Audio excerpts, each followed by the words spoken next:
Fierce whiskey. My fish store doesn't carry shell dwellers. Man. Well, in this box is proof that you can live anywhere in the United States and still get shell dwellers. Today we're just gonna unbox this. I'm gonna show you the tank behind me because there's no video out there of mine that shows you the complete run through of this whole tank. And without further ado and enough rambling, let's see what's inside this box. So these are the feeders right here, 50 of them. She's been eating so much lately. She eats about, I don't know, somewhere around 10 to 15 feeders a day. I got some pretty cool footage, maybe I'll insert in this video. Best friends. But give it 2 minutes. And RMS had some nice little daffodils. Really good color to them. I have some in the background here. I got them from Alpha Pro Pets, which is planetinverts.com, and I got some from Something Fishy. Let me put this box down and actually show you because I actually have the macro lens running right now. So here's a shot of the daffodil. So the 3-incher right there that you see is, I think he was 12 bucks or something, and the other one was 8 bucks. And, oh, this is cool. So I think these are Neothoma shells. I'm pretty sure I butchered that. Rick at Shell Dwellers, they sell these, by the way, over there. And these are the actual shells from Lake Tanganyika. You can actually buy them from his website at shelldweller.com. Smell test. He gave me some because he had the cracks on them, so I didn't pay for them. See, he has cracks right there. The ones you will buy most likely won't have cracks, but these do, so that's why he gave them to me.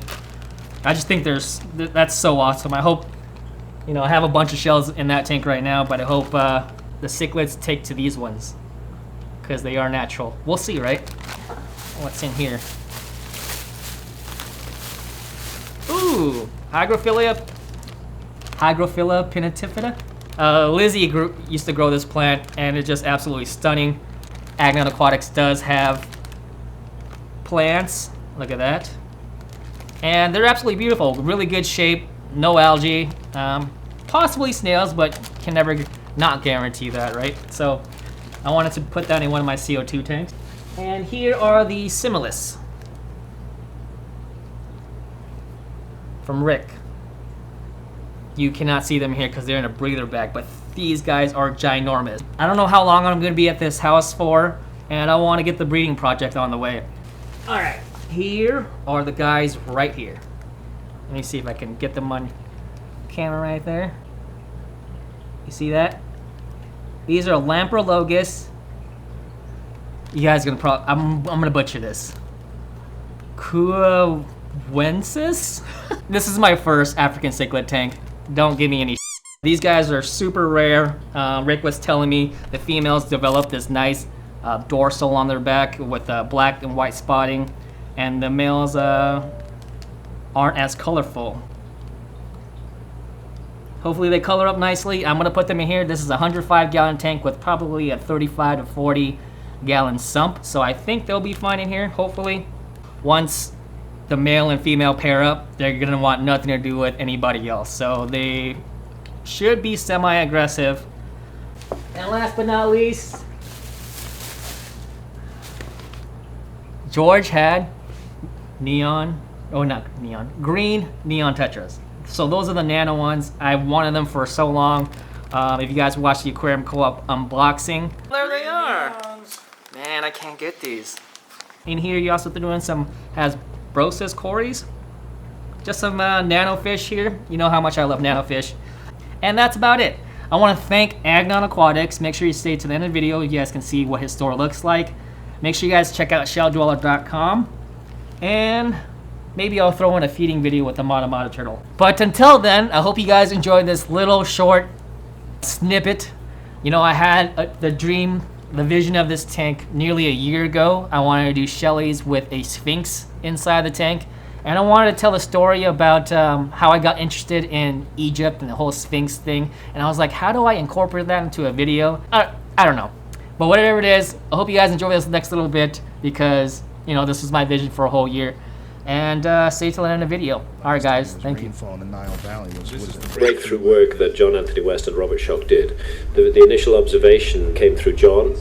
an astonishingly knowledgeable man about ancient Egypt. He's not an official Egyptologist, but he spent his whole life working in ancient Egypt, and through his research and his background, he came to realize that the erosion patterns on the Sphinx are really odd. And he then went to Schoch, Robert Schoch at the University of Boston, who is a geologist and an open-minded one. And he said, would you come to Egypt with me and give me your geological opinion on this monument? So Schoch went there, and it was immediately clear to him that this monument had been subjected to thousands of years of heavy rainfall at some point in its history. And that's where the mystery begins, because the study of ancient climates is quite well advanced, and we know that 5,000 years ago, 4,500 years ago, when the Sphinx is supposed to have been built, Egypt was as bone dry as it is today.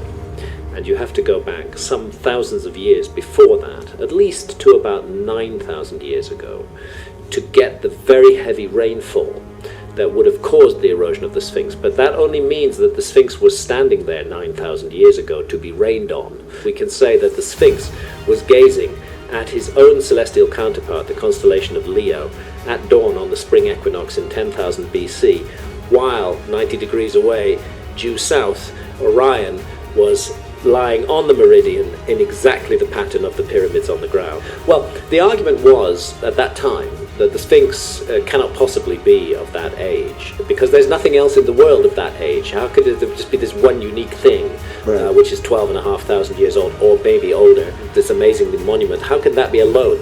Show me the potsherds of the rest of that civilization. Well, some years later, those potsherds have started to turn up, and they've turned up in Turkey.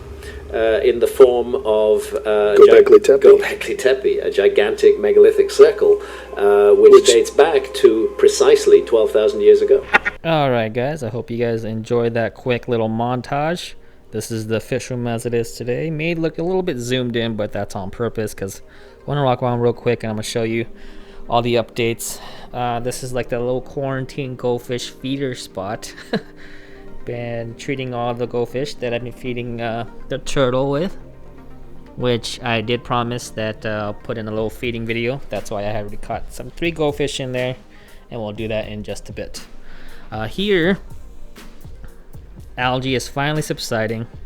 I go through the algae phase every time I set up a new tank. I don't know about you guys, but I do for sure. I guess you can see right there, there's algae there. But it used to be all up on this branch and stuff, so looking a little bit better. I finally saw some babies. There's a baby on top of that lily right there. It's more of a, that's actually, what do you get, Hydrocotyle verticulata. So there's a baby on top of it, if you see all the way in the back there. I'll punch in. And so I'm just waiting for, you know, it to totally subside and I can really show it off. Now here, as you can finally see, tank is doing phenomenal. So crystal clear. If you stand in front of it, it totally doesn't seem like there's any water in it whatsoever. It's pretty cool. Here are the Lamprey Locust congruensis. I'm gonna learn how to say that one day, I promise. A lot of Burchardi. This is the Burchardi area. You got the Simulus area up in front here.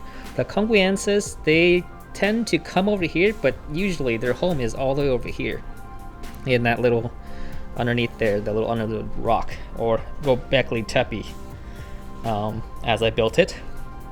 A lot of the Simulus take over the front here. Burchardi is in the back there. And thank you Custom Aquariums for, you know, building me such an awesome tank, exactly what I wanted. Here we got where I put the Hasbrosis cories. Huge shout out to Aquatics. Just in a little 5-gallon. They like just swim up and down this whole tank. It's pretty awesome.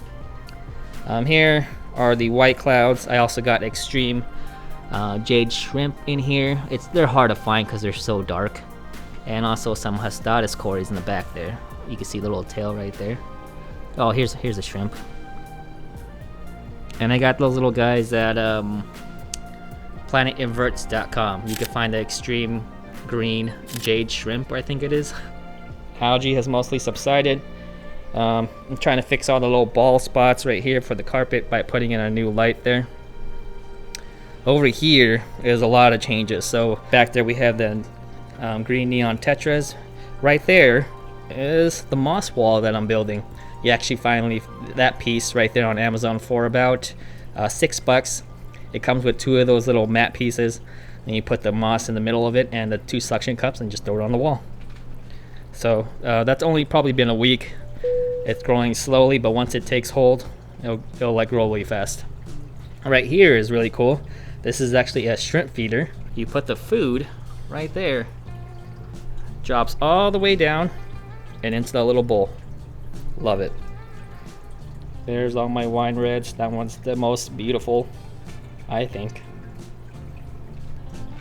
And then we have just like, you know, the 55. Then we have the 20, and I have some of my other tanks over there. Some more experimental tanks. But the 55 is looking pretty sweet. And that's about it. Let's feed this turtle and wrap this video up. So if you're squirmish, please do not watch this. Just make sure you like before you go. She eats about 10 of these a day, if not more. Alright, here we go. Yeah, it's coming. Just like that. So what she does is she creates this vacuum, and then she pretty much sucks them in. She has no teeth to chew whatsoever, so she'll just pretty much swallow it whole. Alright guys, I hope you guys enjoyed today's video. I know it was a lot different, but now you guys know where to get shell dwellers if you guys ever need some, and you know, actual biotope shells. You go to shelldwellers.com. Make sure you guys stay to the end of the video, and so I can show you the store tour of Agno Aquatics. If you guys want to see more of that store tour, go ahead and go to lrbaquatics.com. Actually not .com, but his actual YouTube channel, and go check that out. Alright guys, see ya.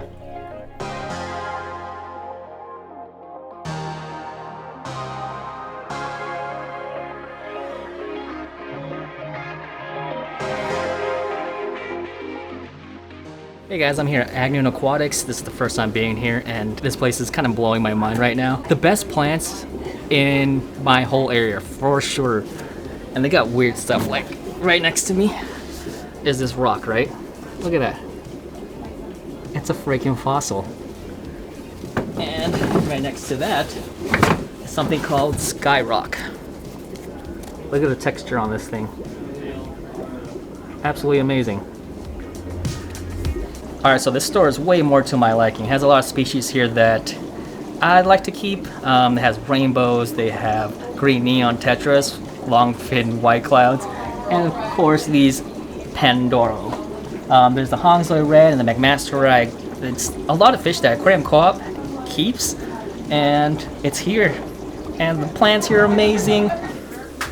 Alright, here you got the Kamakas, neon rainbows, Bosmani rainbows. Really good shape. Look at that. There's a random albino millennium there. My favorite, probably favorite rainbow, next to the Goiter River, which is right freaking here. There. And so you can see the plant selection. He told me he was inspired by Corey at the Aquarium Co-op, so they have a really, really nice plant selection. There's some Pinnatifida there. Lizzie will be really happy with this store for sure. Filament barbs. They kind of look like mascara barbs, but without a lot of the color. Killer deal at $8.99. Physidens. Ropefish. There's some Bloody Mary shrimp. Emerald green. Lalupe eyes. Boom.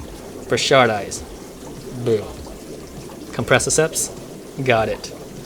Just a lot. A lot. If you guys want to see more about this fish store, go to Lucas LRB Aquatics, and then he has a video just touring the whole store alone.